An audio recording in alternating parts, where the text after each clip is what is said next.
Nós queremos dar as boas-vindas a todos vocês que estão participando dessa sala de aula. Nós hoje estaremos expondo uma das primeiras aulas sobre os desafios da igreja na cidade. A cidade é um composto muito complexo, como nós já temos estudado com vocês. É um lugar de muita idolatria, um lugar de muita violência, um lugar de muita promiscuidade, um lugar onde muitas vezes o saneamento básico chega aos limites da suportabilidade, onde a pobreza às vezes se torna um problema muito sério, os poderes lutam muito entre classe alta e classe baixa, e a cidade sempre nasceu com a égide complicada nas escrituras sagradas, porque a ideia da cidade surgiu lá em Caim, né?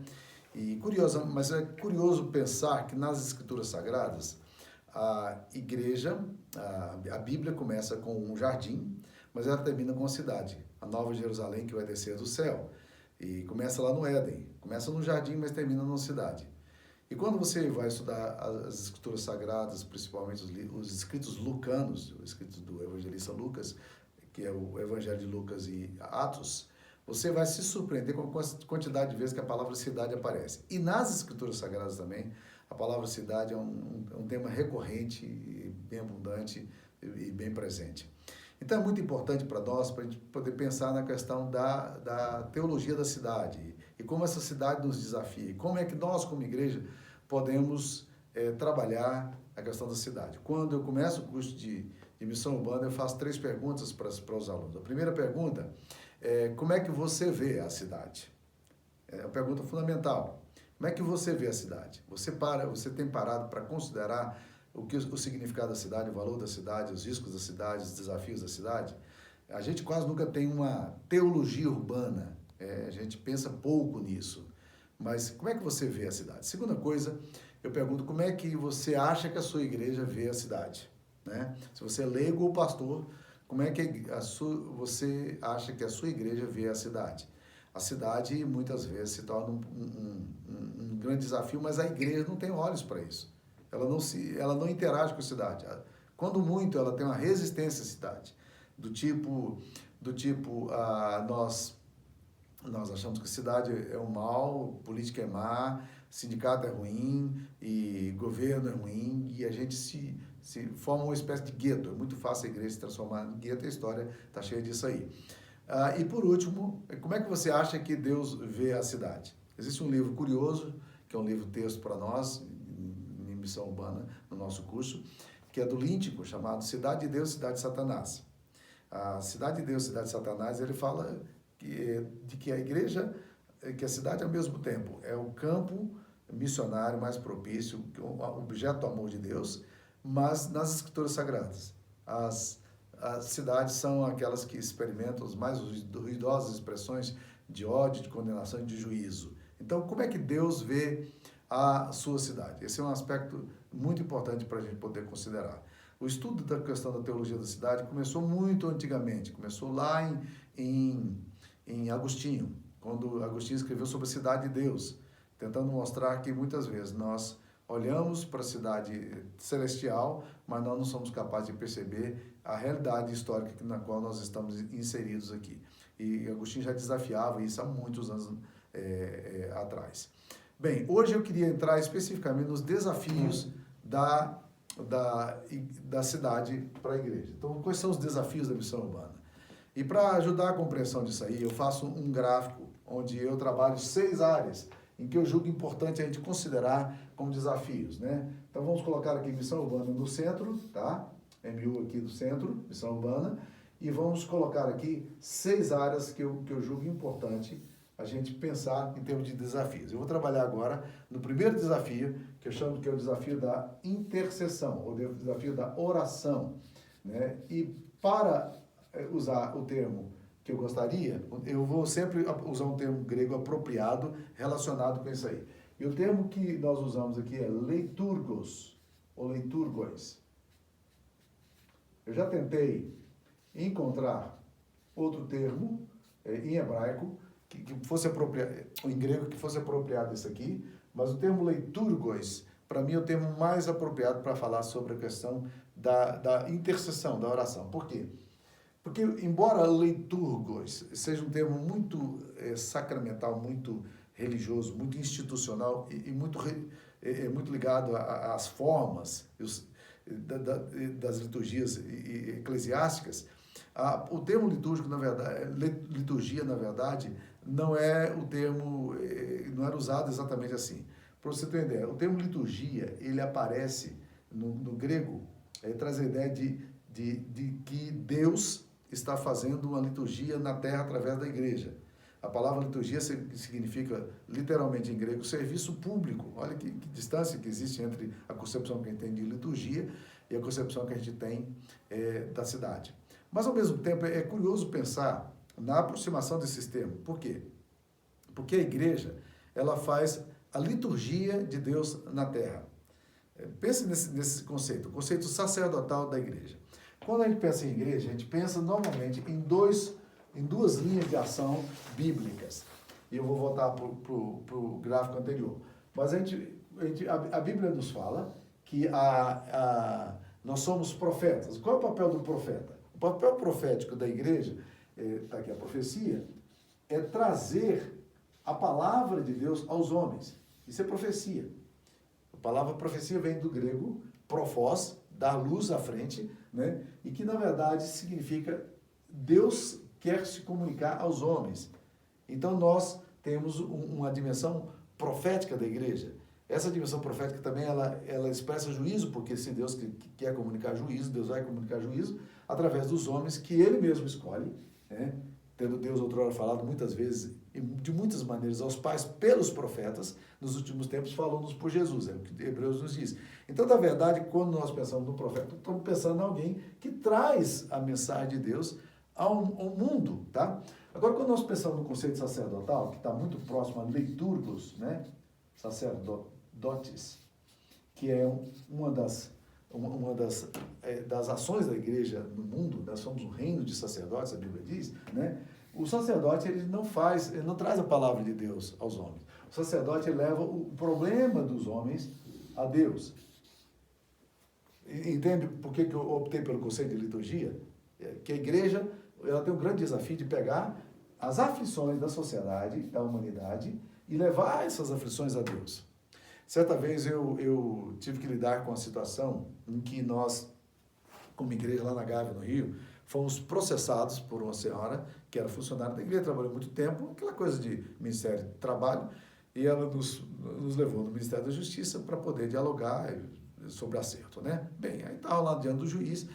Antes de chegar no juiz, o advogado dessa mulher, eu não sei de que raiz ele tinha, se ele era protestante, de que matiz ele era religiosa, mas esse cara estava visivelmente inquieto lá no canto, e eu aqui com o meu advogado, né, nós íamos entrar para conversar com o juiz de trabalho. E ele veio na minha direção e ele falou para mim: Pastor Samuel, eu queria dizer que eu sou advogado da fulana e tal, e eu queria dizer para o senhor, pastor, que eu queria pedir para o senhor não orar contra mim lá na sua igreja, não, porque esse aqui é o meu trabalho, eu preciso representar a minha cliente aqui, mas não ora contra mim. E eu virei para ele e falei: olha, doutor, pode ficar tranquilo. Aqui na nossa igreja, nós não oramos contra, nós sempre oramos a favor. O conceito de liturgos é exatamente esse. O primeiro grande desafio que eu creio que nós temos como igreja é o desafio da liturgia. É de levar o problema dos homens a Deus. É um reino de sacerdotes. E a igreja, olhando, percebendo-se na cidade, ela tem que fazer essa liturgia de Deus na terra. Nos atos de misericórdia, nos atos de boas obras, nos atos de acolhimento, mas em especial na oração, no clamor que nós levamos a Deus, da forma como nós dirigimos as coisas a Deus. Então é muito importante a gente considerar que o primeiro grande desafio que a gente tem é esse desafio litúrgico, se assim pudermos dizer, né? Ou do leiturgos, né? Que é esse serviço público da igreja que leva os seus problemas, o problema da humanidade, a Deus. Então nós precisamos considerar exatamente isso aí. A igreja é a presença espiritual de Deus na terra, dentro de uma cultura. Uma vez que os membros da igreja, do corpo visível e tangível de Cristo, estão presentes numa determinada geografia, essa igreja, ela se torna o meio de Deus comunicar aos homens, a bênção dele através dos seus profetas, mas o meio de Deus também abençoar aquela cultura com a presença da igreja. Pense nisso, tanto no campo social quanto no campo da oração. Oração é alguma coisa fundamental quando nós pensamos na cidade. Pergunte a você mesmo, você ora intencionalmente pela cidade? Faça uma outra pergunta. Você acha que a sua igreja ora intencionalmente pela cidade? Qual foi a última vez que você orou pela cidade, pelo seu bairro, intencionalmente? Qual foi a vez que você teve o mesmo sentimento de John Knox quando olhava para a Escócia e clamava: Senhor, dá-nos a Escócia, dá-me a Escócia, senão eu morro. Ou seja, na verdade, nós não temos essa intencionalidade nas orações quando nós pensamos na liturgia da igreja em relação à cidade. Existem algumas coisas que mostram isso de uma forma muito clara. Ray Beck, em 1993, ele fez uma pesquisa muito curiosa sobre quais poderiam ser as barreiras da igreja no testemunho dela na cidade. E ele entrevistou pessoas, foi uma entrevista cristã feita em México City, em Belgrado e em Cairo. Portanto, nós estamos falando aí da Europa, estamos falando aqui da América do Norte, estamos falando aqui do Cairo, que fica no Oriente Médio. Então, na África, né? Então, pensando nessas três coisas, a resposta número 1 que eles deram como fator impeditivo, olha que coisa curiosa. Eles disseram, eles chegaram à seguinte conclusão na resposta. A resposta número 1, mais presente entre os pastores e líderes, sobre o que poderia impedir a missão urbana era essa. A igreja não ora de forma intencional pela cidade. Então, se nós pensamos nos desafios da missão urbana, é fundamental para a gente que a gente pense em como nós podemos orar mais eficazmente pela nossa cidade. Como é que nós podemos, como corpo visível e tangível, orar pela cidade. A igreja reflete Cristo e a igreja manifesta a presença do Espírito Santo numa determinada cidade. Harvey Cohn, um teólogo reformado, fala o seguinte: se você planeja desenvolver projetos sociais, não o faça a menos que compreenda a dimensão espiritual de tais projetos. Portanto, é fundamental entender a dimensão mística, sobrenatural da igreja na cidade. E, infelizmente, esse tema, orar pela cidade, gera polarizações.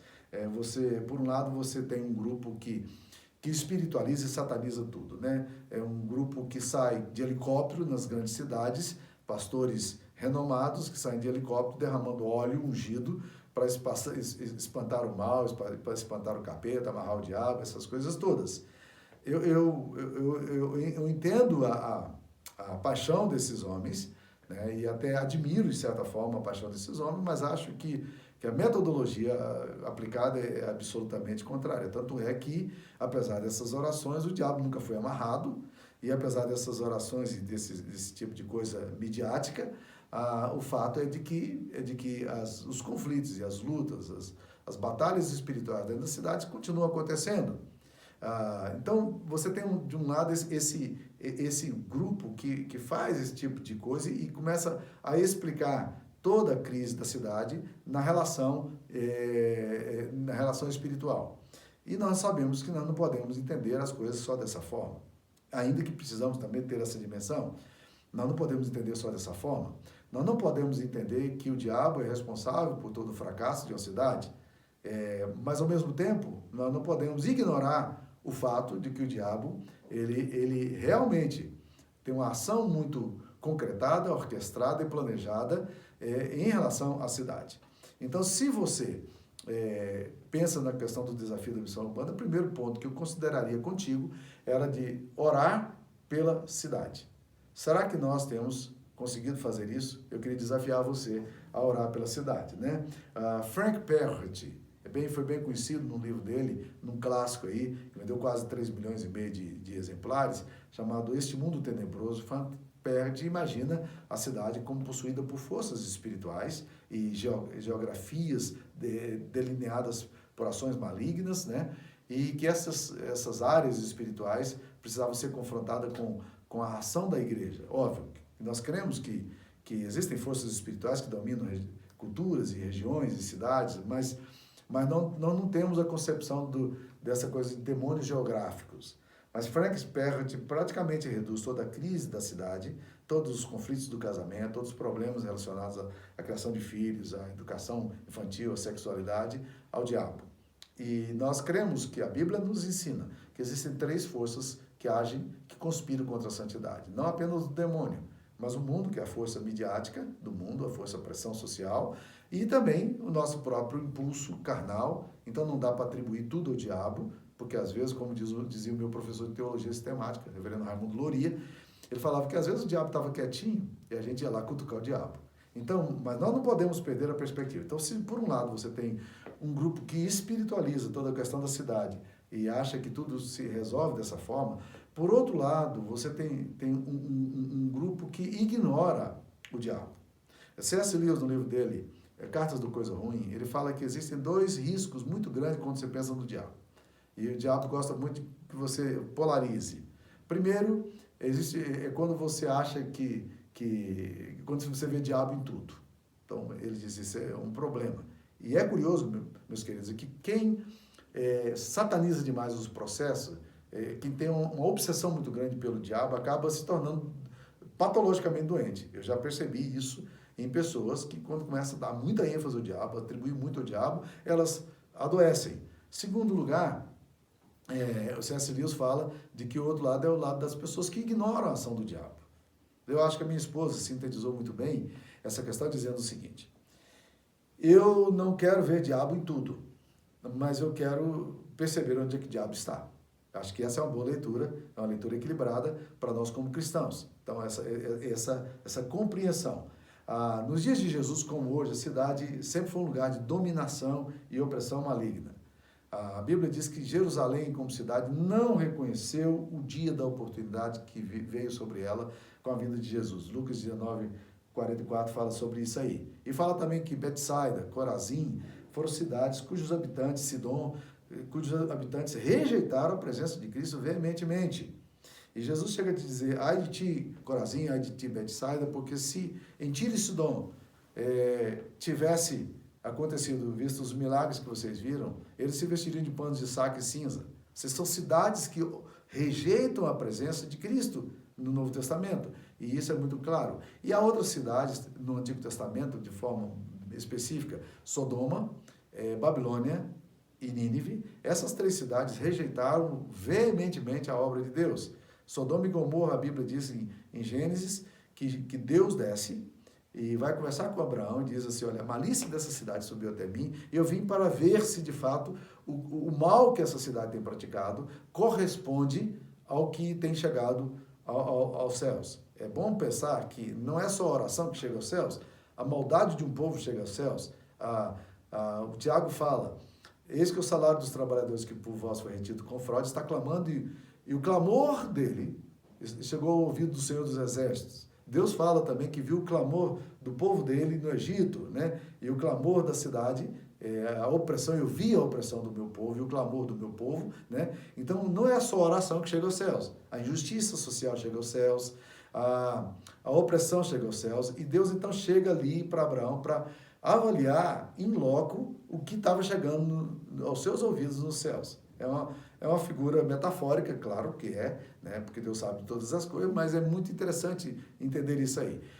Quando Isaías 14:15 vai falar sobre a Babilônia, ele fala da Babilônia recebendo os mais profundos juízos de Deus, porque ela nunca considerou a questão do pobre, ela sempre oprimiu o pobre, ela sempre desprezou a Deus. Então, você vê as cidades na Bíblia sendo palcos das manifestações satânicas.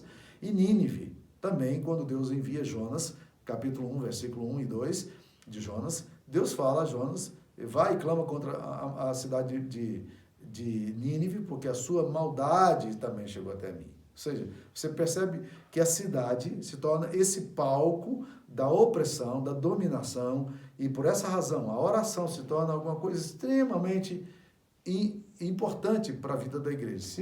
Se a gente puder colocar, e a gente deve colocar, o primeiro desafio que a gente vai encontrar, portanto, é o desafio dessa liturgia.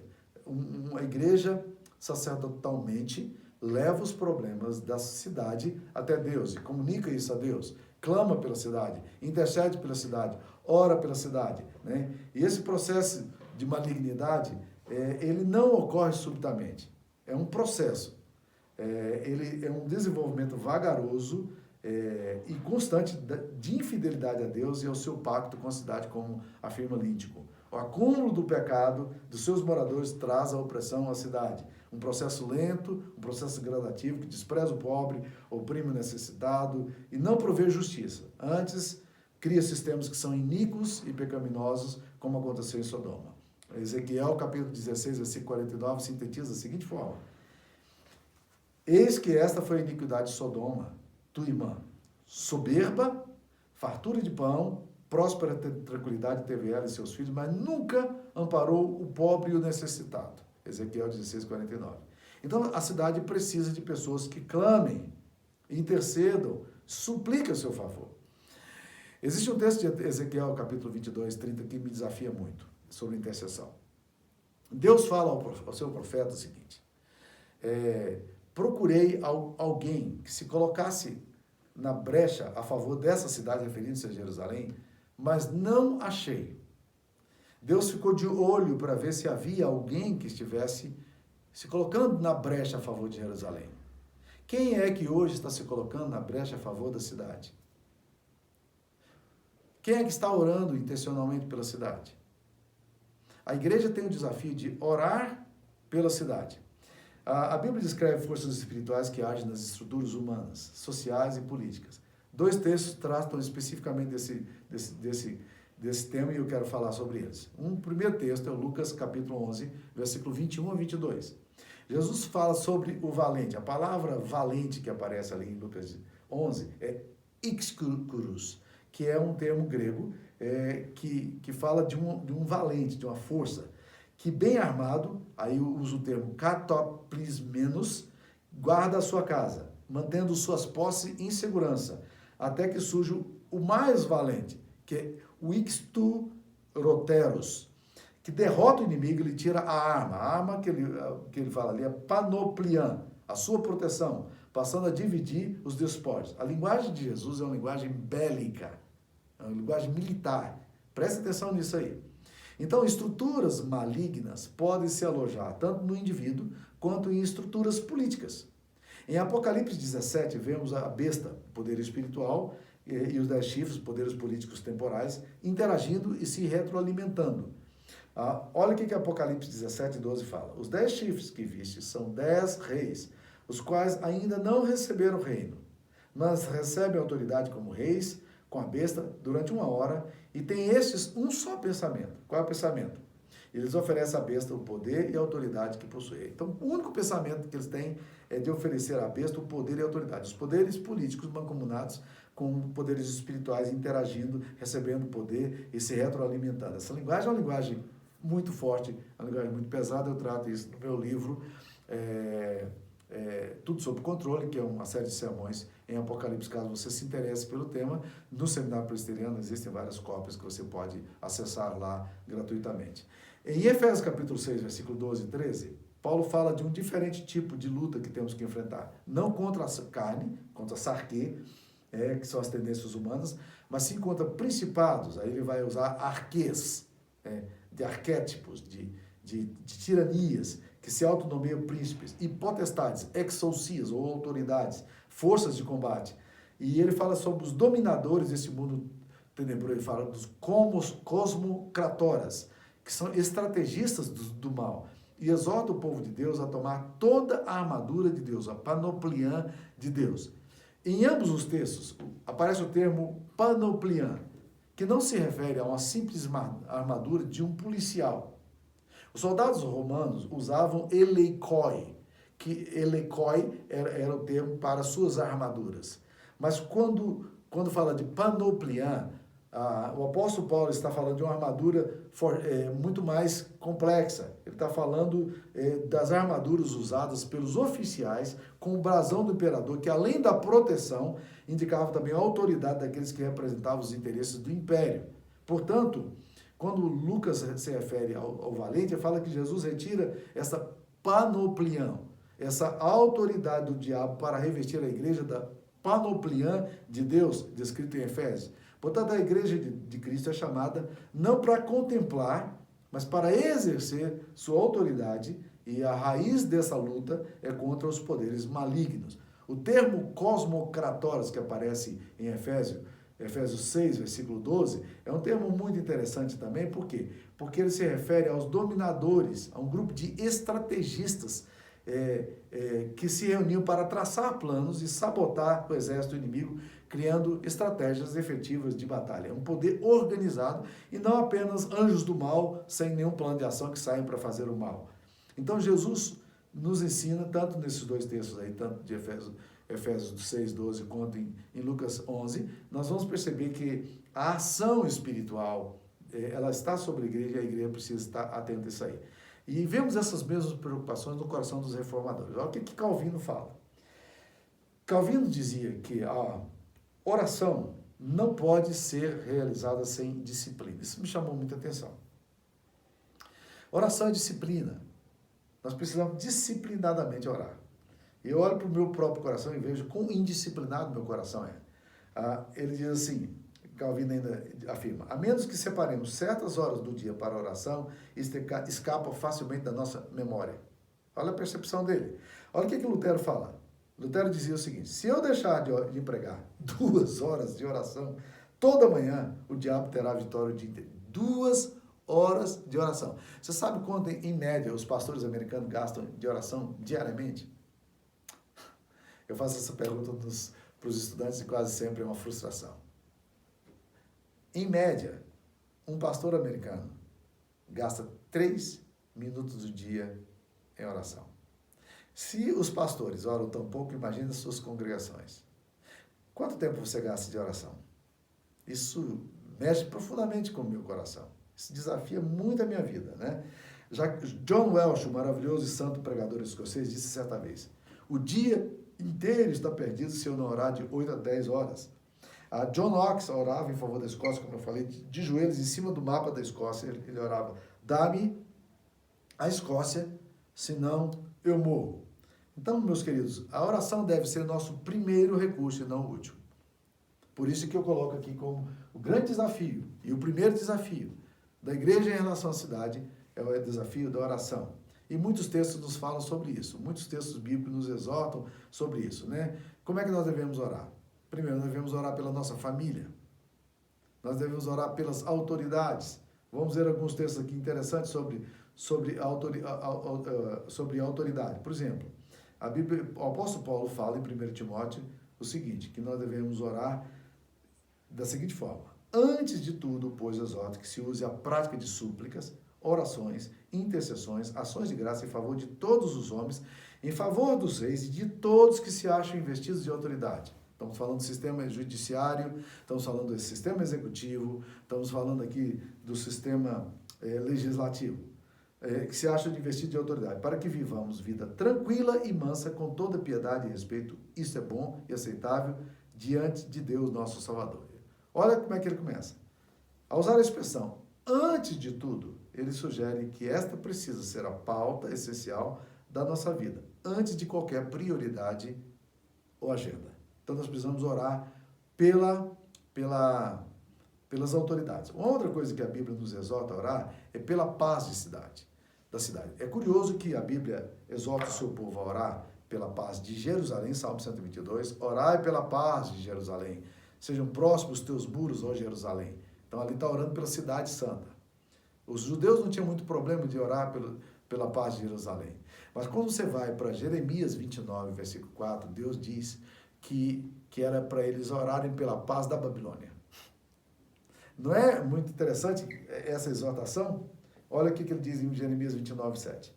Procurai a paz da cidade para onde vos desterrei e orai por ela ao Senhor, porque na sua paz vós tereis paz. Se a sua cidade não tem paz, você também não tem paz. Há uns dias atrás eu vi uma frase interessante de um dramaturgo brasileiro que dizia o seguinte, existem 2 tipos de pessoas no Brasil. As pessoas que não têm o que comer e o grupo de pessoas que têm medo daqueles que não têm o que comer.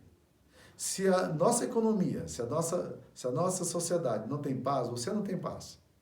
É por essa razão que, apesar da gente ir morar em condomínio, morar em apartamento, se proteger com cercas elétricas e tudo, a violência do Brasil é uma violência imensa. Por quê? Porque não tem paz. Então nós precisamos orar pela paz da cidade. E é curioso que Deus ordene ao seu povo orar pela paz da Babilônia, dizendo, porque na paz da Babilônia vocês terão paz. A violência gera instabilidade, ansiedade, medo. Violência também gera violência. Existe a violência reativa. Esse é o mecanismo atroz de reciprocidade do mal. Porque pessoas acuadas tornam-se mais violentas. Por isso a Bíblia recomenda que oremos pela paz da cidade. Nós precisamos orar pela segurança contra conflitos, violência, crimes contra o indivíduo e propriedade, diminuição da criminalidade. Porque quando os cidadãos de uma cidade vivem dominados pelo medo, então está prestes a sofrer um colapso psicológico. Mas nós precisamos orar, olha aqui, Hebreus fala, lembrai-vos dos encarcerados como se presos com eles, dos que sofrem maus tratos, como se, com efeito, vós mesmos em pessoa fosseis os maltratados. Orar pelos presos. Lembrai-vos dos encarcerados. Uma vez eu estava expondo sobre esse assunto e alguém falou assim, mas a Bíblia está falando aqui para orar pelos presos cristãos que estavam sendo perseguidos naquele dia. Bem, certamente isso fazia parte da liturgia da igreja, da oração. Mas o texto aqui não está sendo específico para dizer orai pelos presos cristãos. Mas diz orai pelos presos. Não só pelos presos que injustamente são presos, eles são perseguidos política ou religiosamente, mas orar também por aqueles que são. Por que não podemos orar pelas cadeias públicas? Você sabe que nos Estados Unidos existe a maior população carcerária do mundo. São 2 milhões de presos. Você sabe que no Brasil existe uma população carcerária de 700 mil presos. Nós temos 700 mil presos. A gente precisa orar até os olhos, né? Orar por pessoas traumatizadas, neurotizadas, pessoas violentas, né? Para que Deus possa abençoar, para que Deus possa cuidar dessas pessoas e trazer salvação ao seu coração, né? Mas a Bíblia também nos fala para a gente orar pela realidade do povo, não só pela realidade, por exemplo, a saúde econômica. Orai pela economia, pelo shalom de Jerusalém.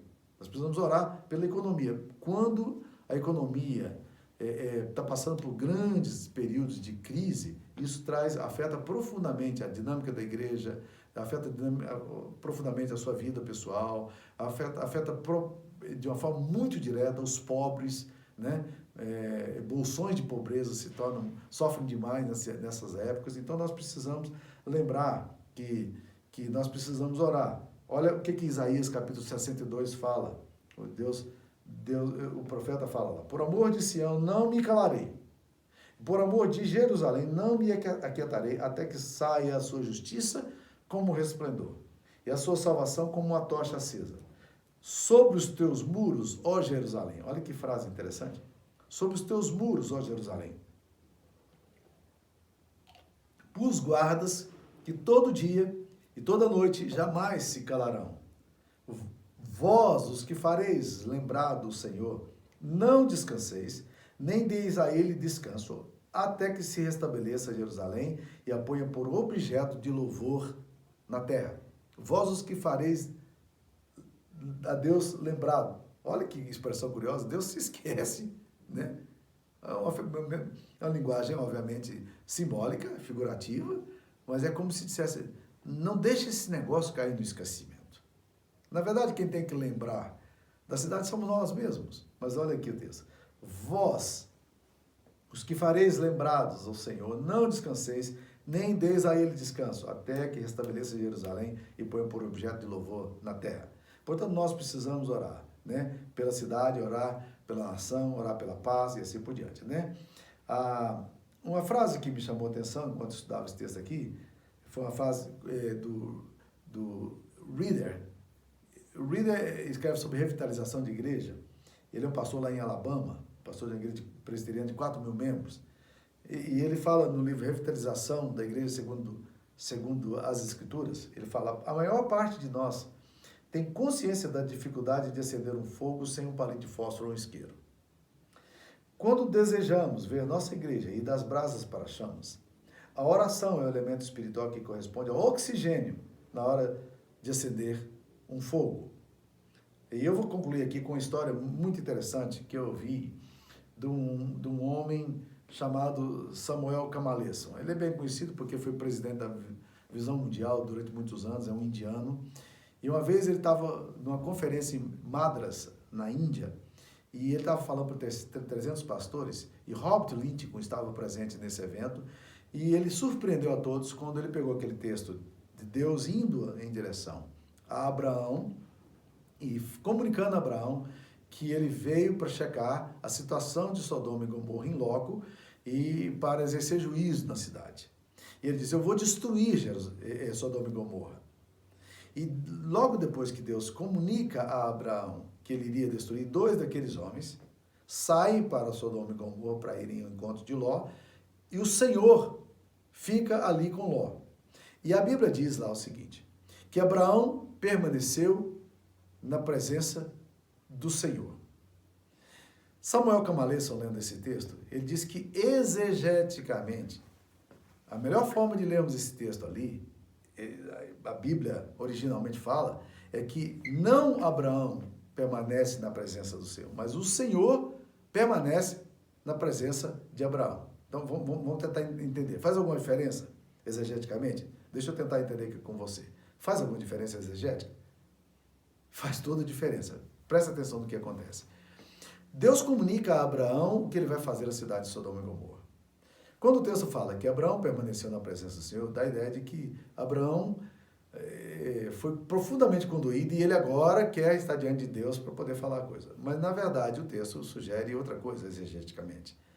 É que Deus comunica a Abraão e Abraão não diz nada e Deus fica na presença dele. E isto é uma atitude de constrangimento. Porque Deus fala para Abraão, vai destruir a cidade, e fica na presença de Abraão dizendo, como que dizendo o seguinte, Abraão, você não vai dizer nada? Tá tudo ok para você, Abraão? A cidade vai ser destruída, Abraão. Você está entendendo? Tá tudo ok para você? E aí então Abraão começa a clamar. A Bíblia diz que Abraão vai clamar. Ele pede, Senhor, mas se tiver 50 justos na cidade, o Senhor vai destruir o justo com o ímpio? E Deus diz, não, por amor aos 50 eu não destruirei a cidade. Abraão, vai.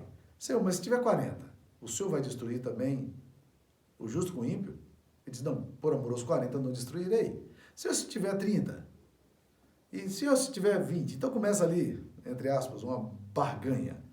Abraão está clamando e está diminuindo.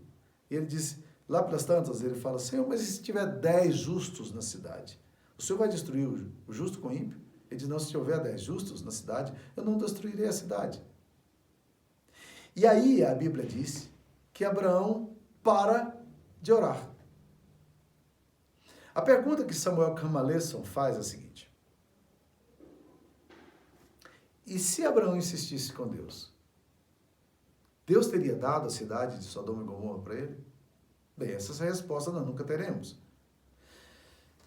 Mas a lição permanece muito viva aqui no meu coração, quando eu leio isso. Por quê? Porque, meus queridos, não faltou misericórdia em Deus, mas faltou ousadia em Abraão. Nenhum dos pedidos que Abraão fez a Deus deixou de ser cumprido. O que deixou de acontecer foi exatamente a ousadia do servo de Deus de clamar mais, porque o que ele pediu, Deus deu. Não faltou misericórdia, faltou ousadia. E eu fico me perguntando, quando nós vemos a situação das nossas cidades, violentas, sem esperança, alto índice de criminalidade, promiscuidade solta, pobreza, falta de infraestrutura, falta de educação, falta de segurança, falta de saúde, falta de moradia. A gente olha tudo isso. Isso é alguma coisa que desafia o meu coração e o seu coração? Será que nós realmente temos sido ousados na nossa oração? Por isso, meus queridos, eu queria dizer para vocês que o desafio número 1, certamente o mais importante desafio que nós temos quando nós tratamos da missão urbana, é exatamente o desafio da oração.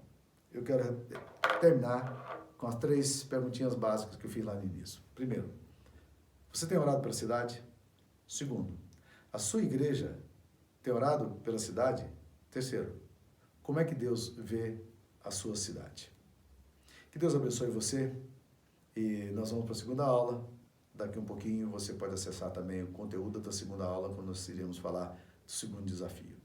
Obrigado pela sua audiência, obrigado pela paciência de me ouvir até aqui.